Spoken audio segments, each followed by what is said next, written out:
Aplikasi Sirekap KPU sempat mengalami gangguan saat melakukan input data. Meski demikian, Komisi Pemilihan Umum memastikan seluruh data sistem informasi rekapitulasi atau Sirekap Pemilu 2024 tersimpan secara aman.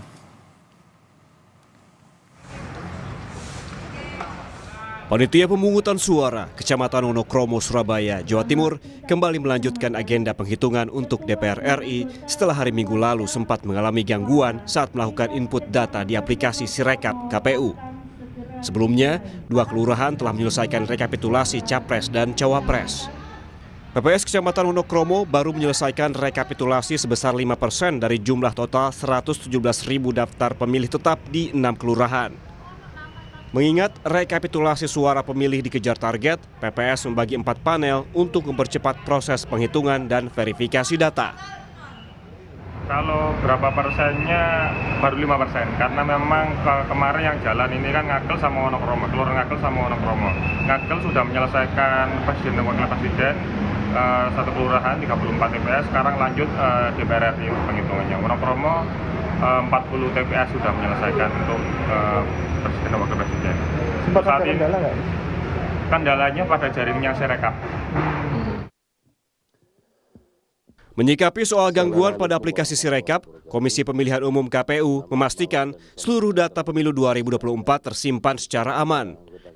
Hal ini disampaikan anggota KPU RI, Betty Epsilon Idrus, dalam konferensi pers di kantor KPU Jakarta Pusat. Betty mengatakan seluruh data Sirekap diproses dan disimpan di pusat data yang berada di Indonesia. Sistem Sirekap KPU ini juga telah melalui proses evaluasi dari lembaga berwenang dan merupakan data publik sehingga dapat diakses, dilihat, dicatat, dan dikumpulkan datanya. Betty pun tak menampik laman Sirekap menjadi sasaran gangguan siber. Namun ia memastikan KPU bersama tim gugus siber melakukan mitigasi dan optimalisasi keamanan dan informasi. Seluruh data Sirekap diproses dan disimpan dalam pusat data yang berada di Indonesia, sesuai dengan regulasi dan peraturan perundang-undangan yang berlaku. Gangguan terhadap sistem Sirekap terjadi mulai tanggal 14 Februari 2024 yang angkanya meninggi, dan salah satunya adalah gangguan DDoS, Distributed Denial of Service. Gangguan aplikasi Sirekap juga ditanggapi oleh Timnas Anies Muhaimin yang mengungkap analisis data suara pemilu 2024. Tim digital forensik Timnas Amin mengklaim menemukan ada sistem di server KPU yang dibuat untuk memenangkan paslon tertentu. Analisis kajian forensik terhadap server KPU, kami menduga, tadi Adit itu agak sopan, tapi dugaan yang kami lakukan bersama tim forensik, ada logaritma sistem yang sudah disetting untuk pemenangan paslon tertentu.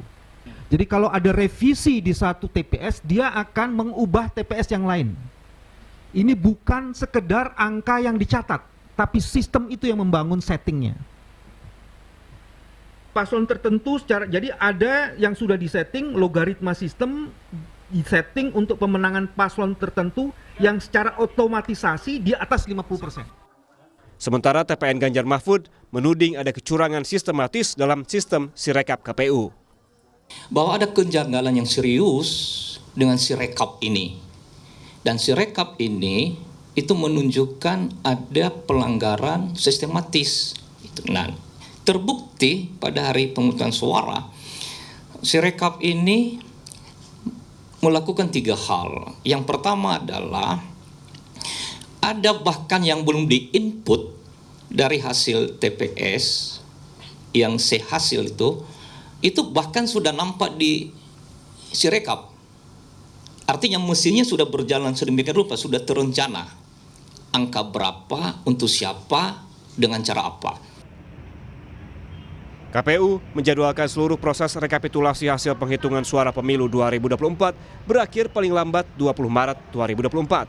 Banyak pihak berharap proses rekapitulasi dari awal hingga ke tingkat pusat bukan hanya transparan, tetapi juga tepat tanpa kesalahan penghitungan. Tim Liputan, Kompas TV.